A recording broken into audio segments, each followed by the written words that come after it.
पश्चिम बंगाल के मंत्री अखिल गिरी के बयान को लेकर राज्य में सियासत तेज हो गई है। बीजेपी ने मोर्चा खोल दिया है। राष्ट्रपति के अपमान का आरोप लगाकर पार्टी सड़क पर उतर गई है। आज लगातार दूसरे दिन भी बंगाल में प्रदर्शन हो रहे हैं। बांकुरा में तो आदिवासी समाज के लोगों ने भी प्रदर्शन किया है। वहां ममता की मंत्री ज्योत्सना मंडी का स्थानीय लोगों ने घेराव किया और मंत्री अखिल गिरी के बयान को लेकर नाराजगी जताई है। तो राष्ट्रपति मुर्मू के अपमान को लेकर जबरदस्त बवाल देखने को मिल रहा है। नंदीग्राम, बर्दवान, हुगली, उत्तर 24 परगना की ये तस्वीरें। सड़कों पर विरोध प्रदर्शन हो रहा है। बंगाल में मंत्री के खिलाफ महाभारत तेज होती जा रही है तो दूसरी तरफ दिल्ली के थाने में टीएमसी नेता के खिलाफ शिकायत भी दर्ज कराई गई है।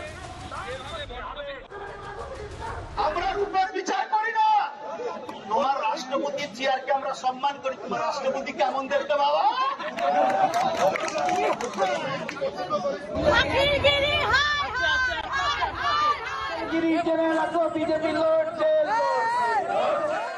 जुबान पर लगाम बेहद जरूरी है। अगर मर्यादा टूटी तो बवाल तय है। पश्चिम बंगाल में ये जो कुछ हो रहा है उसी अमर्यादित बयान के खिलाफ है। बंगाल सुलग रहा है। बीजेपी सड़क पर उतर चुकी है। ममता बनर्जी के मंत्री अखिल गिरी का पुतला फूंका जा रहा है।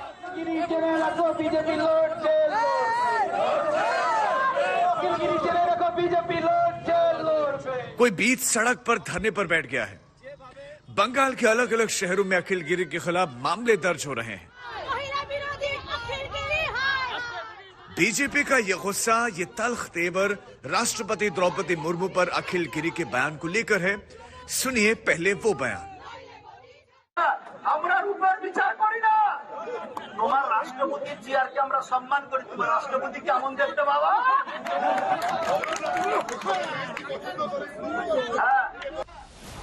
अखिल गिरी ने शर्मनाक बयान नंदीग्राम में एक सभा को संबोधित करते हुए दिया। जनता जनार्दन के दरबार में उनकी जुबाने मर्यादा लांघ दी। ममता के मंत्री के इस बयान पर सियासत सुलग उठी। तभी अखिल गिरी का एक और वीडियो सामने आ गया। কথাবার্তা এমন ভাবে একটা শোভনীয় কথাবার্তা বলো, বিরোধী দলনেতা হয়েছে তাই বলি যে বলো দেখতে খারাপ। আহা, দেখতে খারাপ। দ্রৌপদী মুর্মুকে কেমন দেখতে? দ্রৌপদী মুর্মুকে কেমন দেখতে শুভেন্দু বলুক এখানে দাঁড়িয়ে নন্দীগ্রাম। মনোজ টিগ্গাকে কেমন দেখতে? তোমাকে দেখতে সুন্দর, ভিতরটা পুরো ক্যান্সার।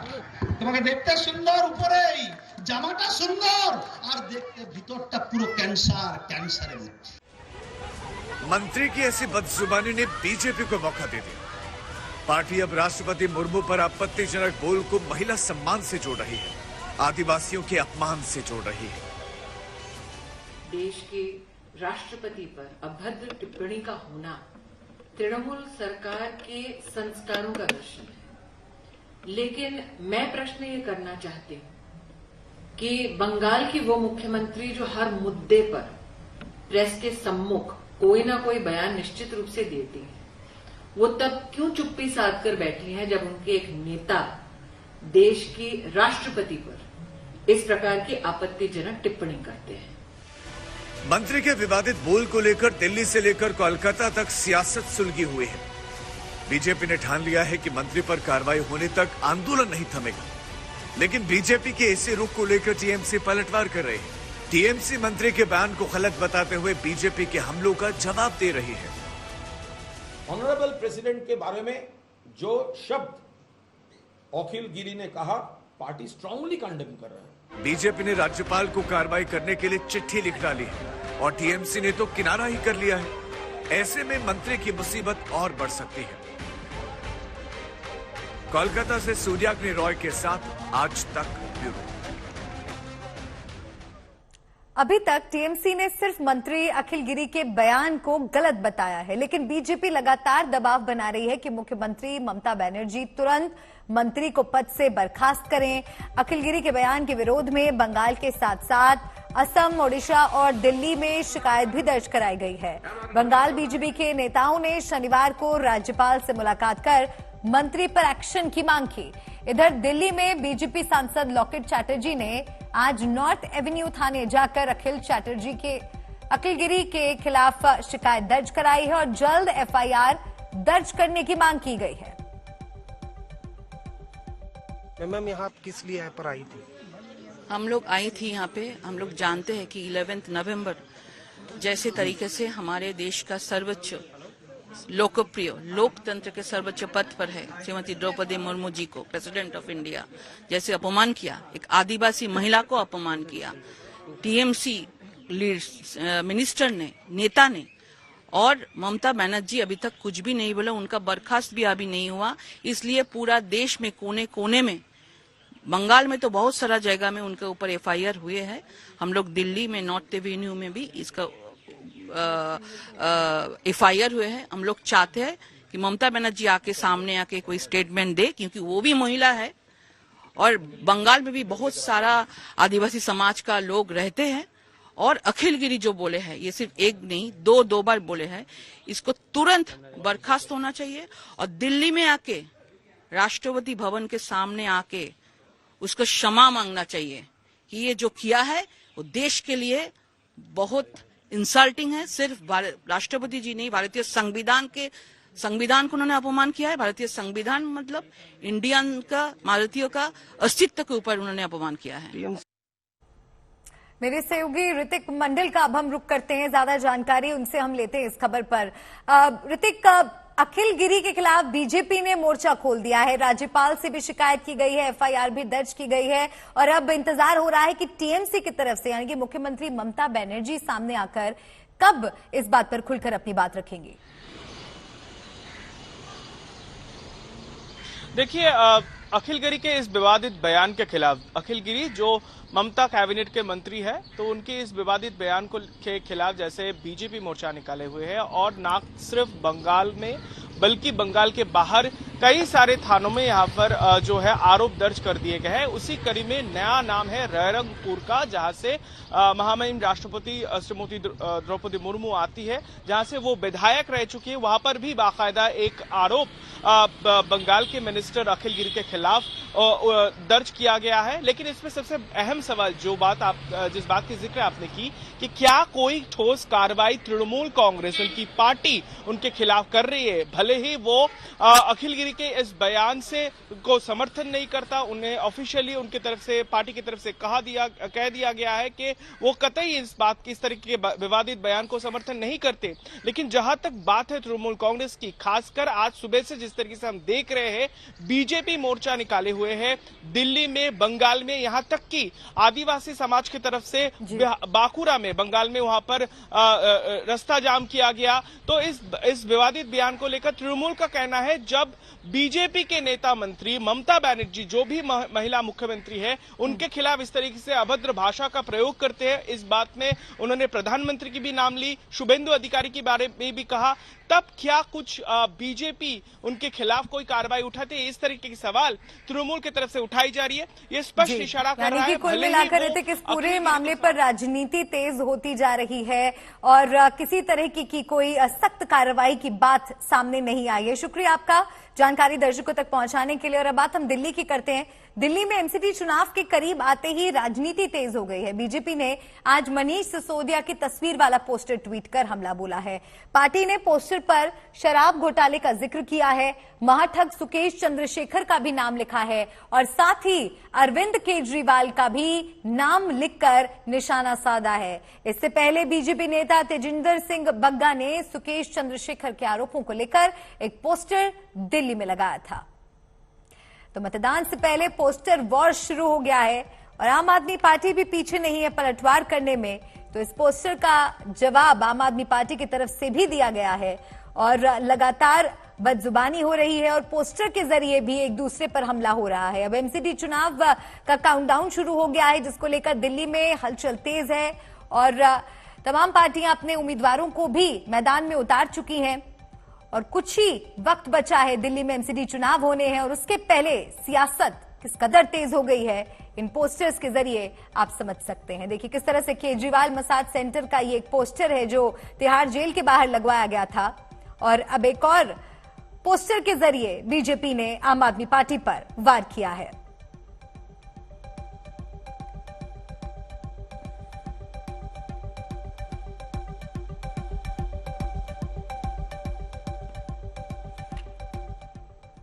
और टिकट बंटवारे को लेकर भी घमासान मचा हुआ है। दिल्ली में आम आदमी पार्टी का एक पूर्व पार्षद हाई टेंशन तार के टावर पर चढ़ गया। हसीबुल हसन नाम का ये नेता पार्टी से काफी नाराज है।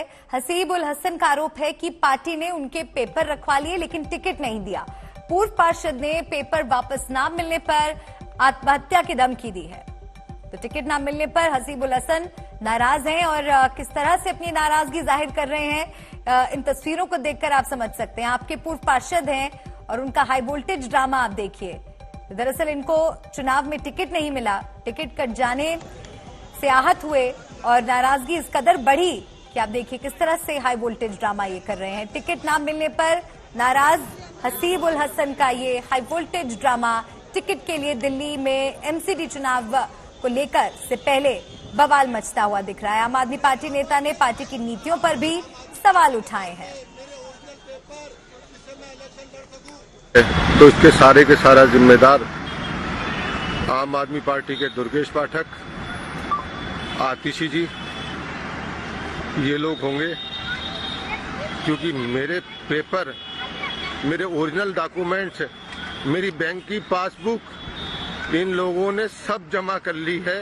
कल नॉमिनेशन की लास्ट डेट है। मेरे बार बार मांगने पर भी ये मुझे नहीं दे रहे हैं। अगर मुझे कुछ होता है तो सारा का सारा जिम्मेदारी इन लोगों की होगी। मेरा किसी से कोई वो नहीं है, आप मुझे टिकट दें ना दें, आपकी पार्टी है, आप अपने दें, मगर मेरे पेपर में तो मांगना मेरा हक है। मेरे पेपर मुझे वापस दे दो। टिकट के लिए किस तरह बवाल हुआ है आपने देखा। बात अब यूपी की करते हैं। यूपी के मैनपुरी पर एक बार फिर देश की निगाहें हैं। मुलायम सिंह यादव के निधन के बाद ये सीट खाली हुई। 5 दिसंबर को यहां उपचुनाव हो रहा है।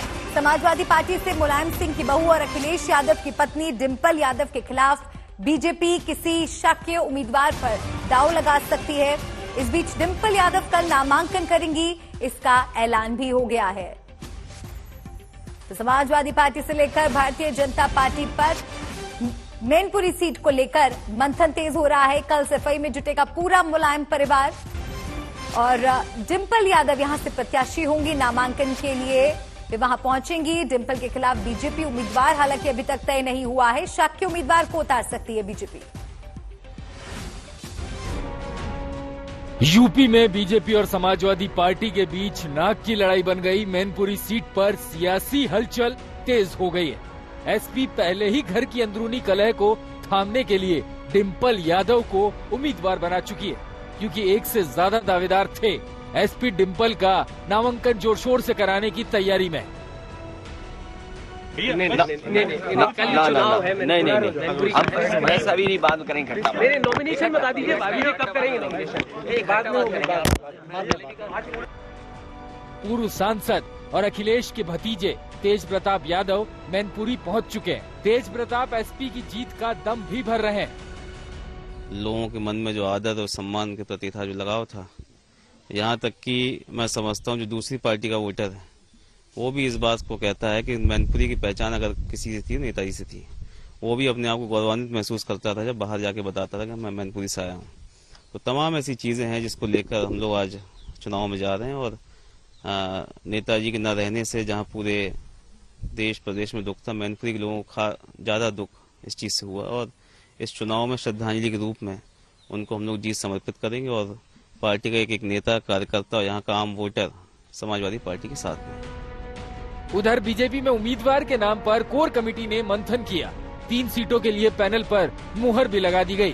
पहले मुलायम की दूसरी बहू अपर्णा यादव को उतारने की चर्चा थी, लेकिन अब माना जा रहा है बीजेपी शाख के चेहरे को डिंपल के खिलाफ उतार सकती है। एसपी के लिए मैनपुरी पारंपरिक सीट रही है। बरसों से सीट पर मुलायम परिवार का कब्जा है। एसपी सहानुभूति लहर के भरोसे है, लेकिन बीजेपी का कहना है कि मुलायम का वक्त जा चुका है, अब दौर बदल चुका है।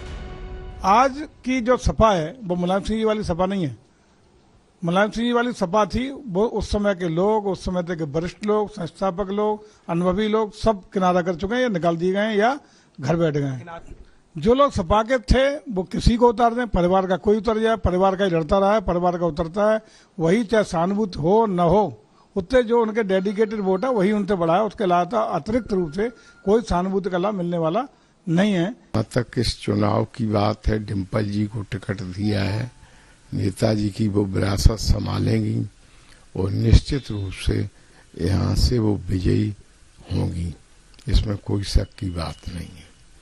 और नेताजी से ज्यादा वोटों से भी अब की बार वो विजय होंगी। एसपी जीत को लेकर भरोसेमंद है, लेकिन कोई चांस भी नहीं लेना चाहती है। अखिलेश ने रविवार को मैनपुरी सीट को लेकर अहम बैठक भी की।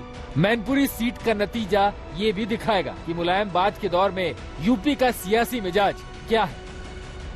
मैनपुरी लोकसभा का उपचुनाव जहां समाजवादी पार्टी के लिए साख का सवाल बन गया है, तो वहीं बीजेपी भी 2024 के पहले इस सीट पर काबिज होने की पूरी तैयारी में है।